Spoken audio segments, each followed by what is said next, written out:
Greetings. It's the 21st of August.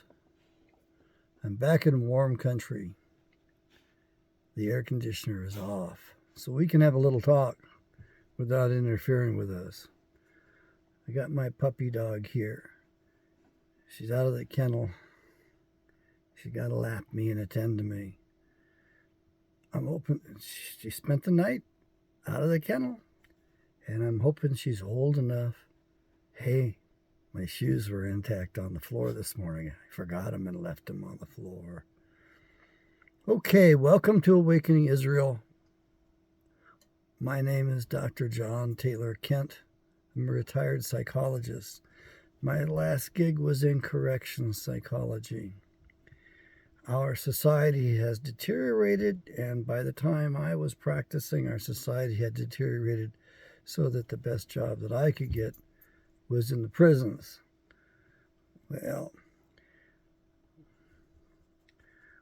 my father told me when I was a little boy, if I didn't behave myself, I was going to end up in jail. Well, I exceeded all of his expectations. I went to the big house. Spent 5 years there. I worked there. I had quite a reputation. And I'll tell you about that, but I'm going to put that on the other channel. The most important thing that you need to know this morning is that we are in a war. It's an unlimited war, and you don't know it. We are in a war, and you don't know it. That's the most important thing you need to know today. Why do you need to know? So you can begin to defend yourself. Because we're not doing a very good job, and the enemy is kicking our butts. When I say unlimited war, what I mean is that the enemy is doing everything they can to harm us. And they're a minority. They're a small, tiny group on the planet. And we could take them down in a heartbeat. But can we take them down? At this point, they're too strong for us. Believe it or not, they would nuke us. Believe it or not, they've got that kind of power. They've got other weapons as well. They love biologicals because in general, they get away with that without getting caught. They've been running biologicals for a long, long time. The whole time I've been alive, they've been running biologicals. In case you're wondering, they brought you thalidomide babies. They brought you what was called the Black Plague.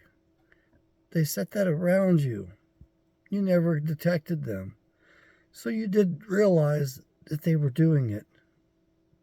They've been able to hide their identities and hide who they are for a long time. The Bible has several tips and clues for us as to who they are. I think one of the greatest ones mentioned in the Bible was Herod the Great. Now, who was Herod the Great? Or more importantly, what was Herod the Great? In the Bible, it says Herod the Great was an Idumean. What's an Idumean? How many times do we find the word Idumean in the Bible? Once. Idumean is a Greek word. It's the Greek noun for the bad guys.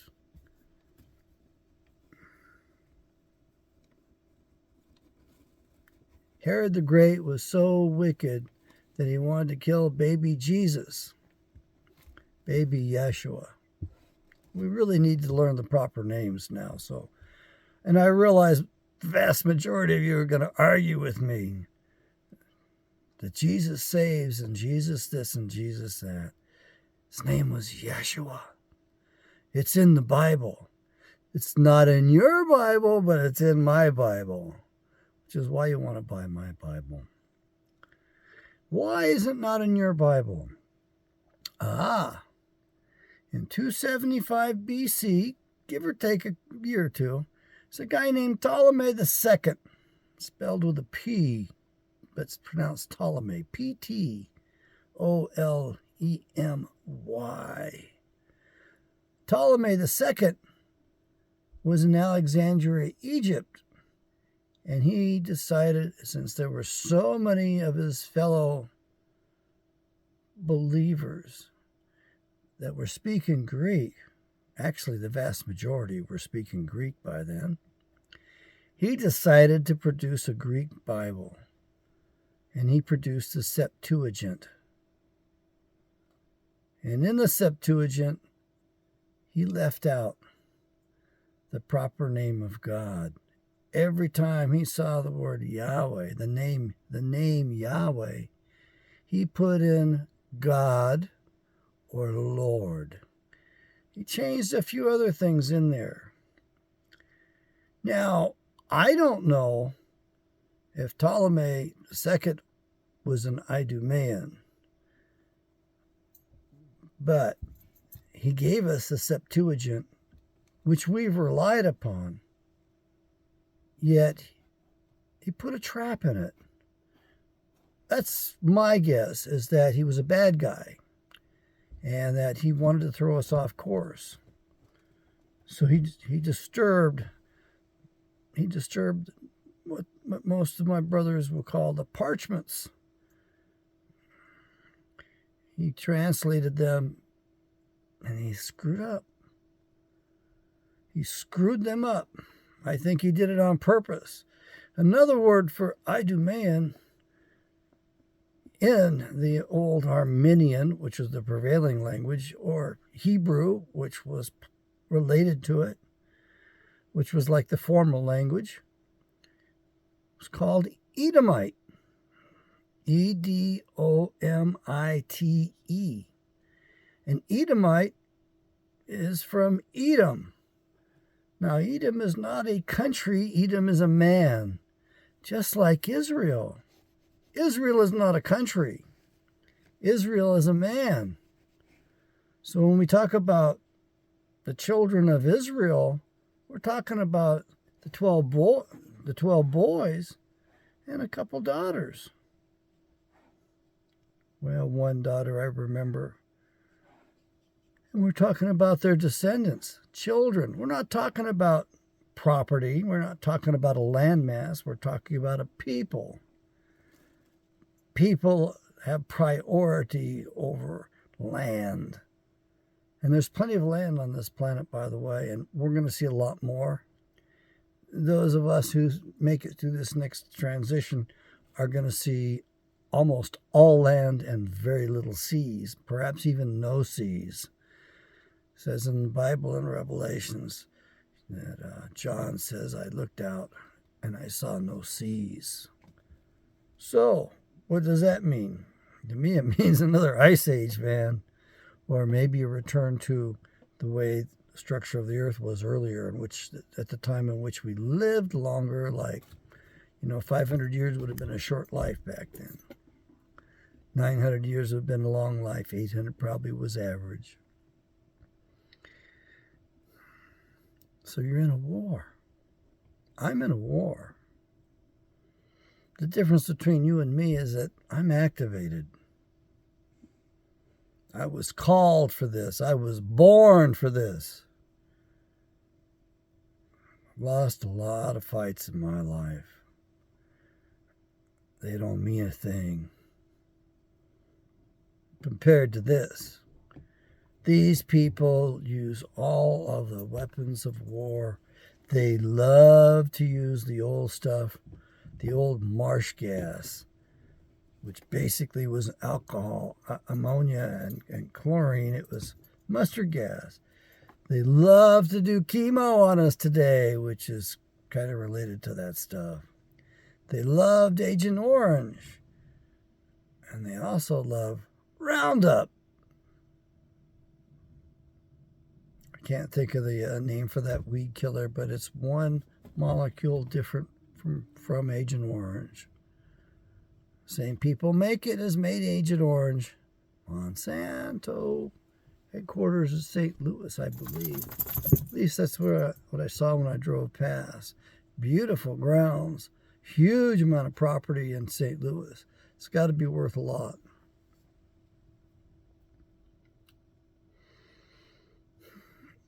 These people have been killing us since the garden. The people we're fighting are Cain's descendants. Cain. Remember who Cain was? I'm not talking about the movie Raising Cain. I'm talking about Cain in the Bible, in Genesis. The dude who smashed his brother's brains out with a rock in the field. The one who was kicked out of the Garden of Eden. Now, I think what's an important thing for you to know is that the ancient classic Greeks were actually descendants of Israelites. And then also these pagan people, these Norse gods, who were they? Thor was an actual man. It's actually in the lineage of the Israelites. So those of you out there who think you're pagans, you came from Israelites. And that's a big question, because everybody thinks, well, where did Israelites come from? Well, the important thing to realize is that more people came from the Israelites.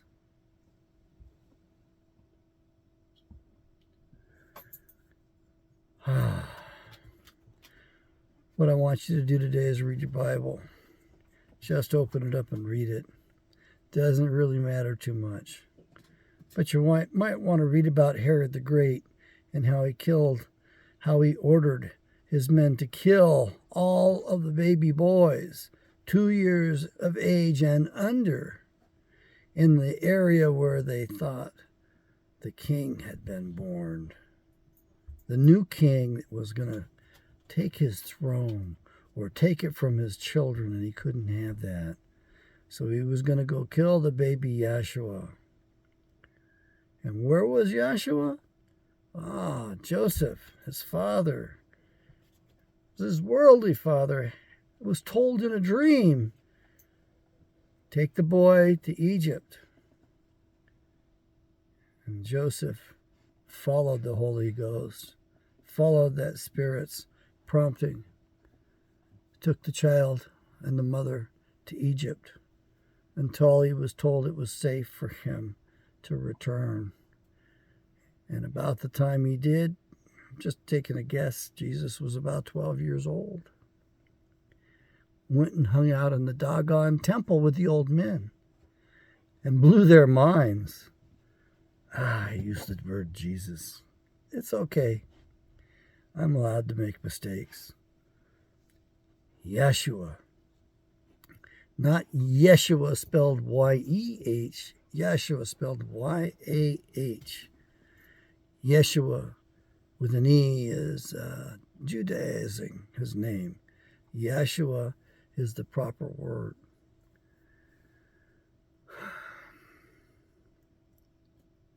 Remember the Black Plague? Some pestilence called the Black Plague? The bad guys were the ones who spread that around and killed about a third of us off at the time and got away with it. Never got called out on it. Their children are ruling the world today. They're in all the major governments, especially Western governments. Come on, little girl. Come here. Up. Now, let's see. Let's see if I can get you up here. Come on. What are you chewing on? Uh-oh. Oh. Little desiccant package. Bad. Kennel. Sorry.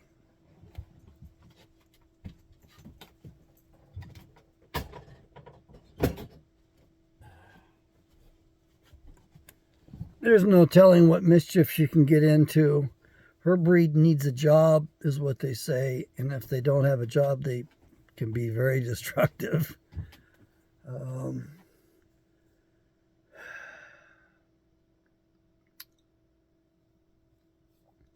By the way, the enemy also uses radio frequency interference, RFI. They're also using sound in the music today. They've got the instruments tuned up to a natural frequency that does the most damage. You see, these guys have placed themselves in critical positions, and every chance they have to screw with us, they change things for the worst. They did it in about 1895, 1897. What was the word called? What was they changed the name to virus from exoderm. And exoderm was a particle your body produced and emitted. It was part of the trash, taking out the garbage. And so they changed the science a long time ago to obscure things so that you and I would not understand what we're dealing with today. They changed the body of knowledge in psychology several times.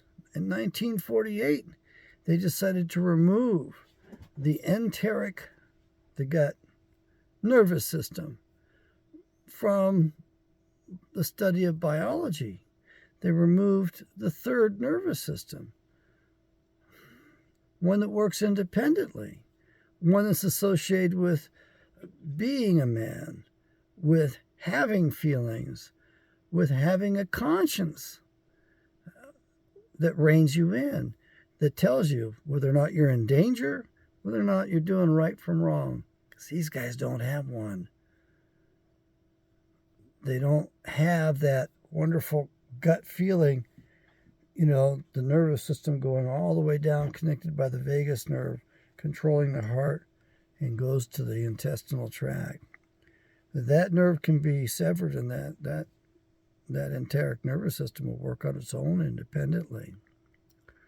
But, when you read about the heart, well, the heart, actually, sometimes I believe, I've been told it refers to the internal organs, the intestines, And you and I have a heart. We have consciences. The bad guys tend not to have them. It's almost like they're biologically different. I don't know that really for a fact. We psychologists don't agree upon what a sociopath is. We don't agree upon what a psychopath is. You'll see that in the books those terms are not mentioned even, because we don't agree upon those. And we have the terms asocial and antisocial, which are also quite a bit different. So, and another thing that's pulled out of our books that you'll never hear about is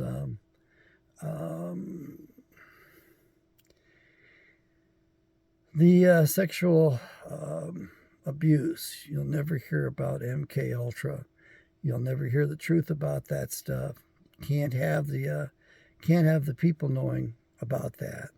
You're not going to hear about satanic ritual abuse. I find it hard to even talk about it. These are things that are so evil that they're outside of my mind, outside of my consciousness.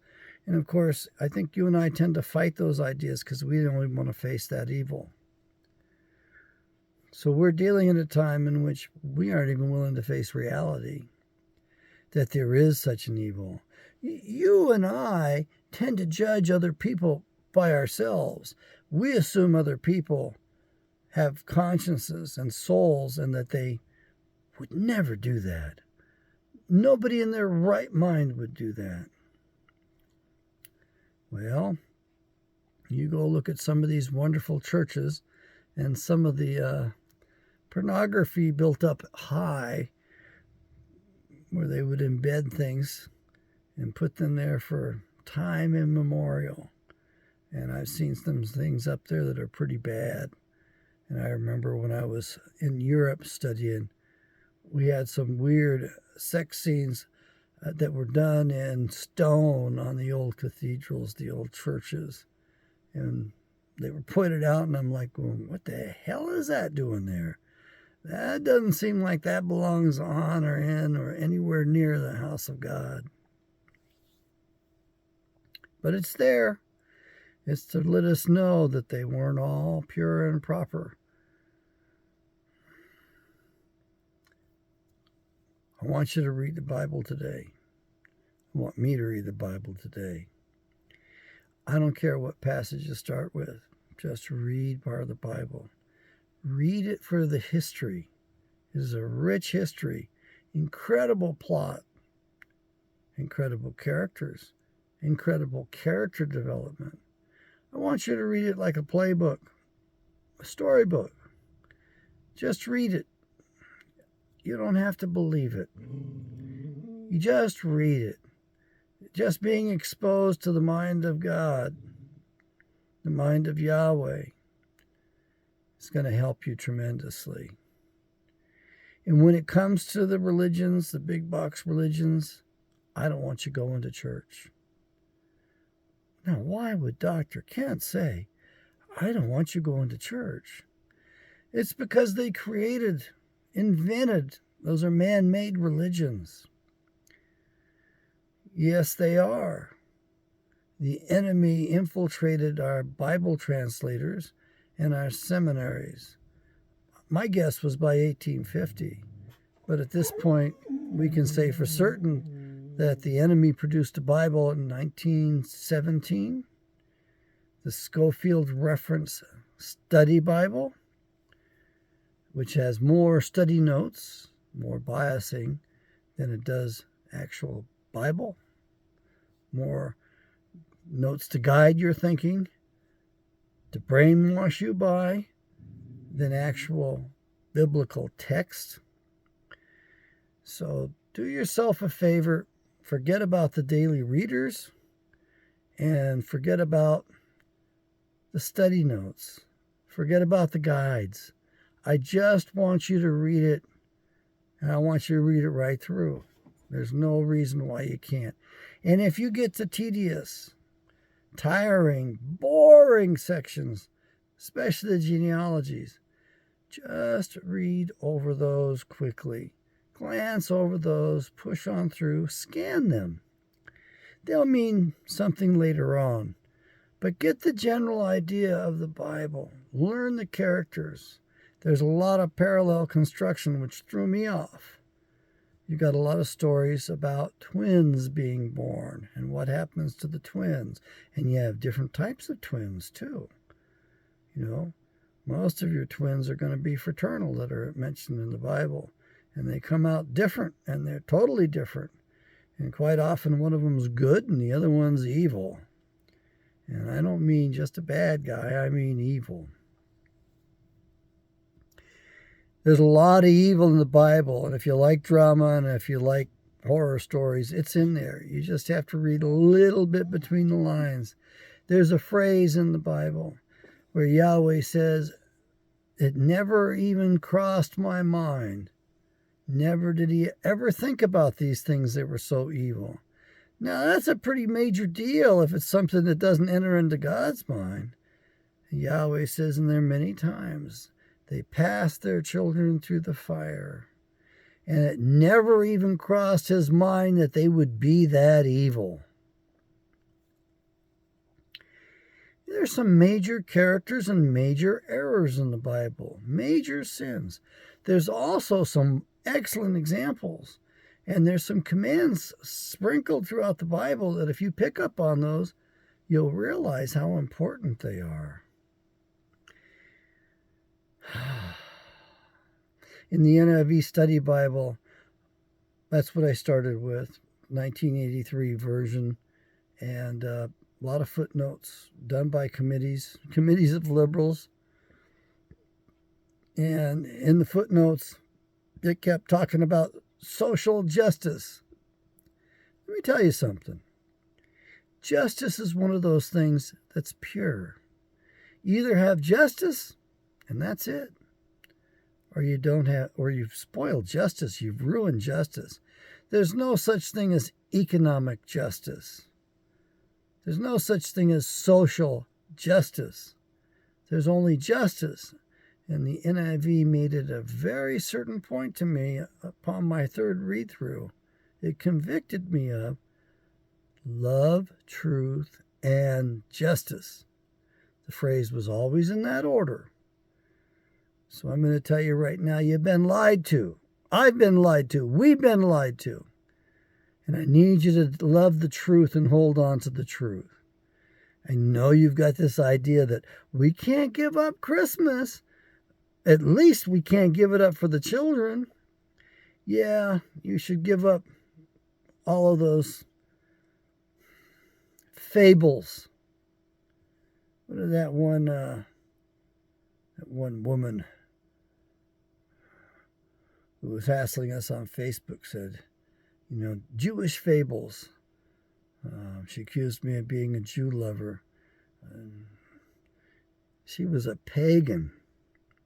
You got to remember that pagans showed up after Genesis, way after Genesis, and probably after the first dispersion, somewhere around 722, 650 BC, quite a while ago. Study the migrations of history, where they came from, and you're going to find out a lot of things. One thing is you're going to find out that the European Caucasians were named after a mountain range, the Caucasus Mountains. That's how come we're called Caucasians. Our grandmothers and grandfathers crossed the Caucasus Mountains, generally speaking, in 3 giant migrations. They went through a pass at about the 13,000 foot level. And it's called the Darryl Pass. Darryl. It's also called something else. And there was also a castle up there, and there were some battles up there, and there was an Israelite woman up there who beheaded the king, or maybe her men beheaded the king, but she was a warrior. And she was defending the pass, defending her people. And she's credited with killing Darius in battle, beheading him.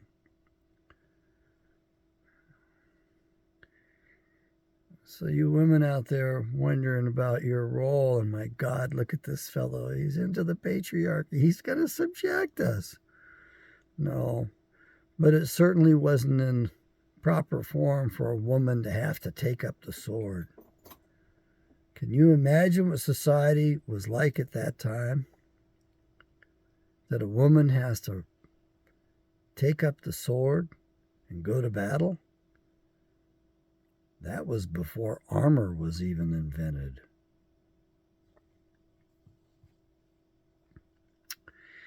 You can read about that book. Read about that in a book that's written basically to 7th grade level, at the junior high school level, and it should be a history book that you should buy for your children, and that is The Anglo-Israelite Thesis by Reed Benson, Benson. Very, very bright man. He really should be Dr. Benson. I don't think they'll give him a doctorate, though. I don't know if that interests him.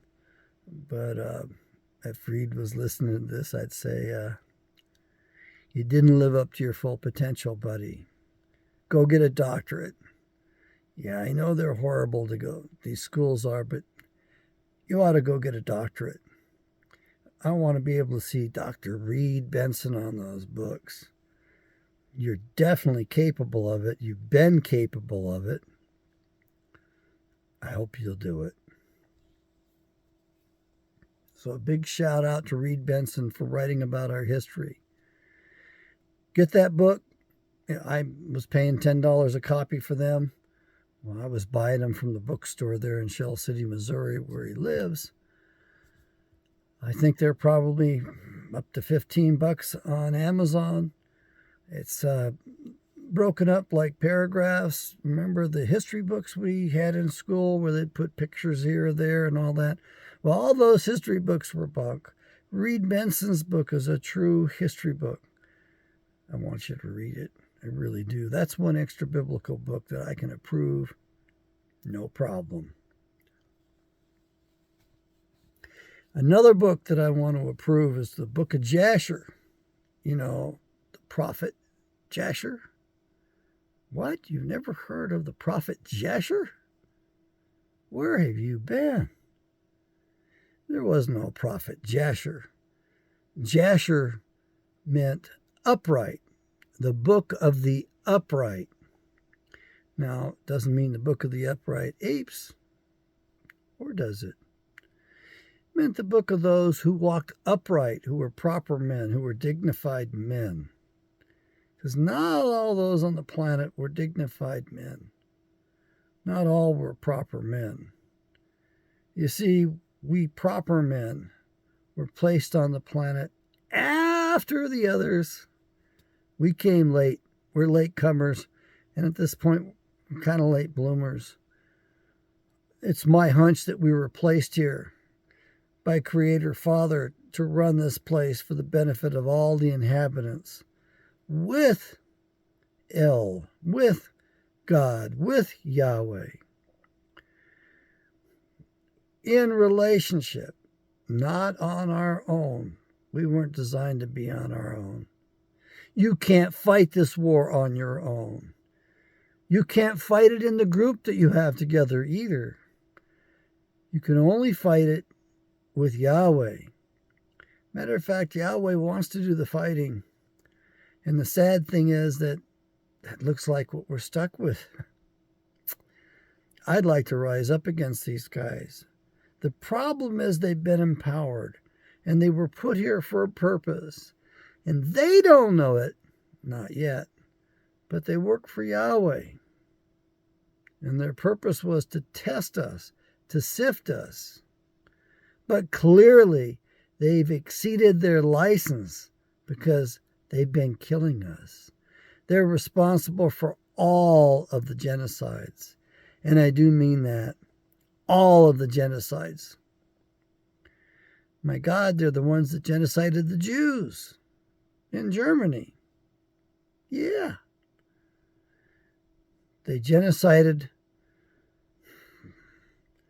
400,000 people in the firebombing of Dresden.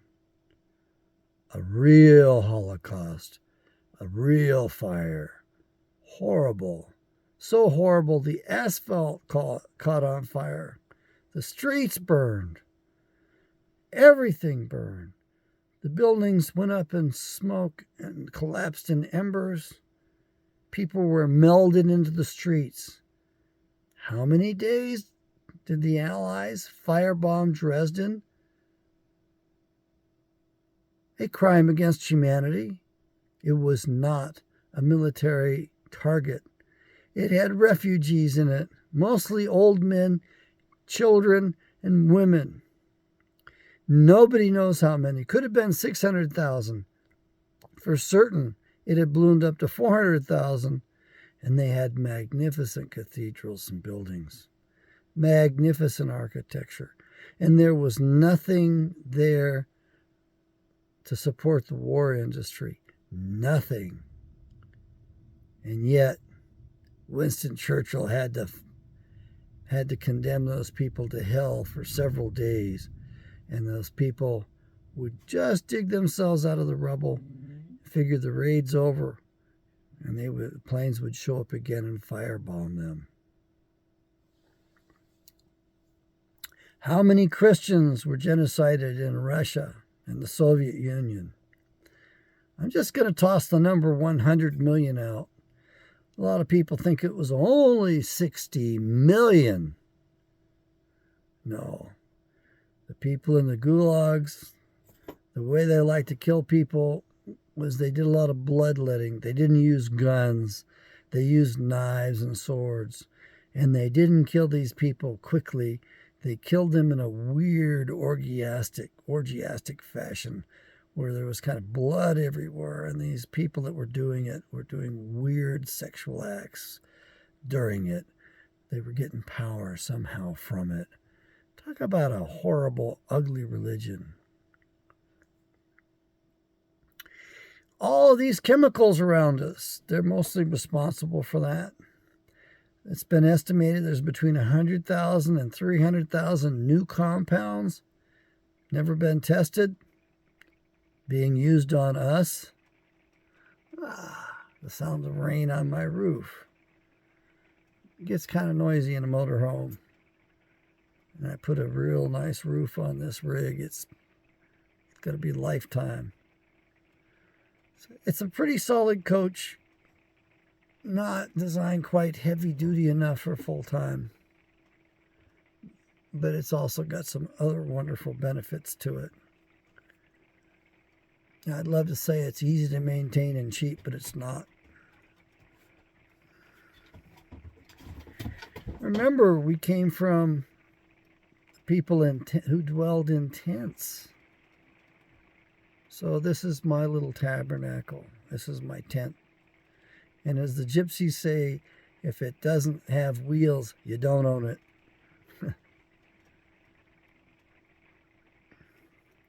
I want you to realize that we've been taken over. And our forefathers debated the question.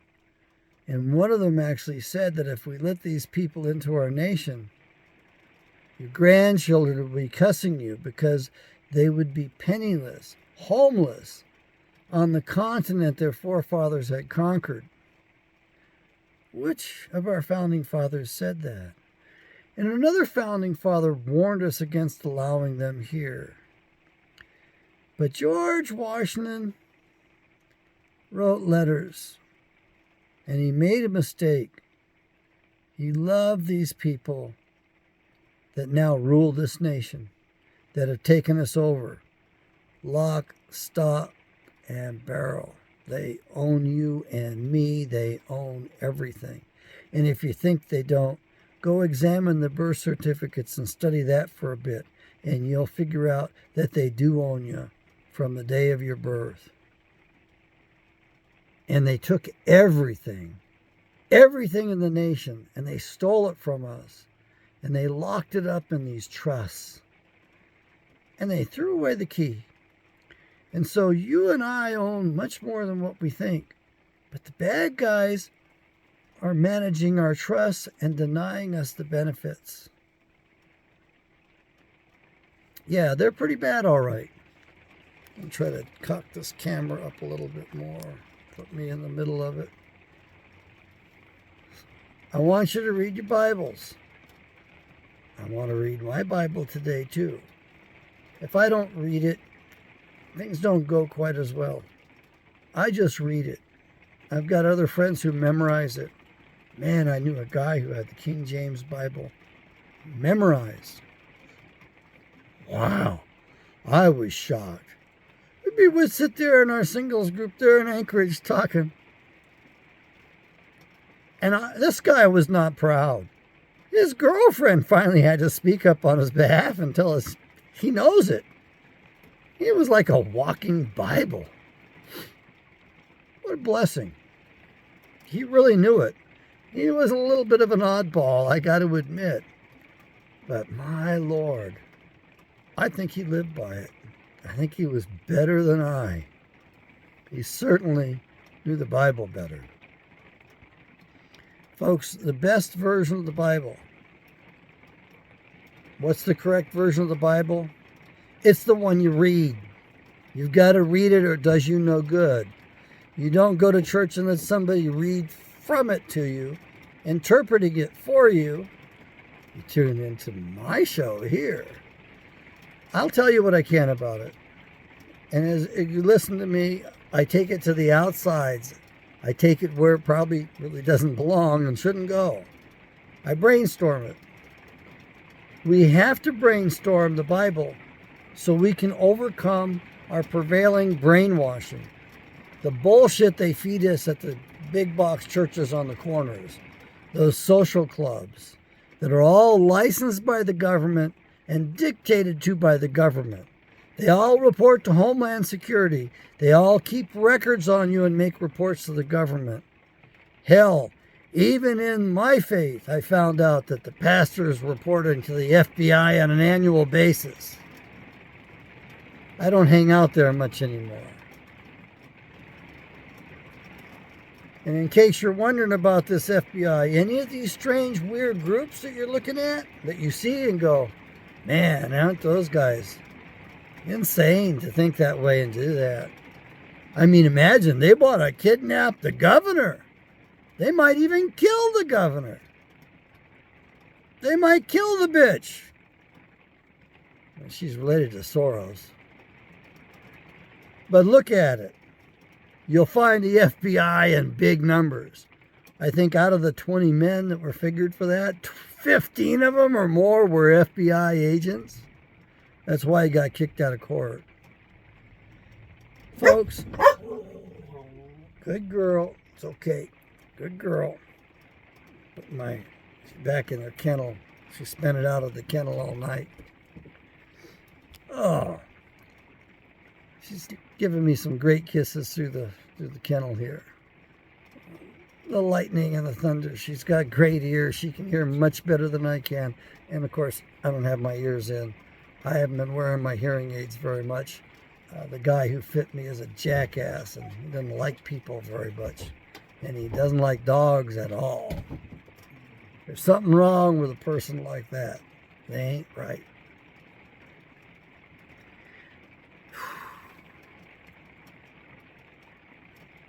I have not seen so much rain before. And I know most places are in drought. But Flagstaff was just getting rained out. Everything was turning to mud. It rained every day. And the heat has broken in the Valley of the Sun, the earliest I have ever seen. Global warming, my ass. This is cooling off. This winter's coming early. The Earth goes through its giant cycles and changes. Okay, this is going to take forever to upload. I'm already seeing more than 40 minutes here. So I'm going to end it here. I hope you get something out of the video.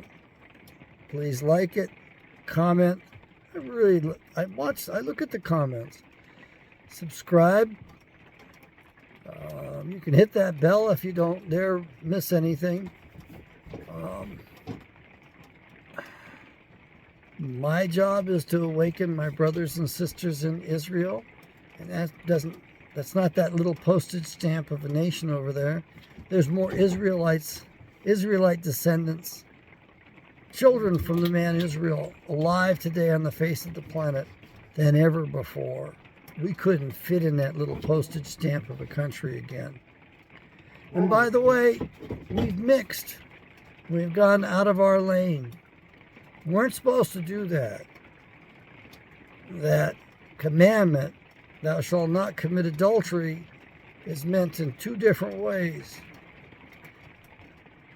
One is to adulterate the seed, to change it, to mix.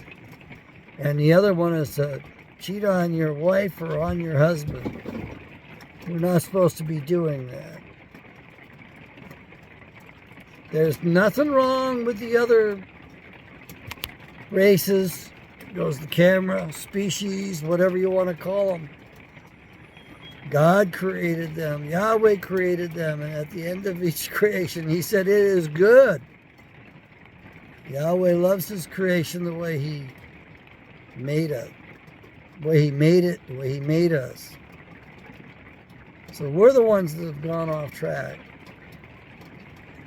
So what I need for you to do is stay in your lanes and get the blessings. Get as much stability in your life and in your families as you can get. Stay with your own kind. Even the people of the other kind lectured me and told me, stay with your own kind. Yeah, Benson. Yeah, up in Navajo area. He was racist. He didn't like me there. And he undermined me. And he got rid of me. Fine. He wanted to exploit me. He was a really, well, let's put it this way. If he had actually worked with me, it would have been a big blessing for his people, but he wouldn't do it. That's okay. Yahweh had other plans for me. And so here I am. a retired psychologist, and my whole purpose is to awaken my brothers and sisters in Israel. I don't care about the modern practice of psychology. They've screwed it up, and they've used it against the people, and they've used it against the nation.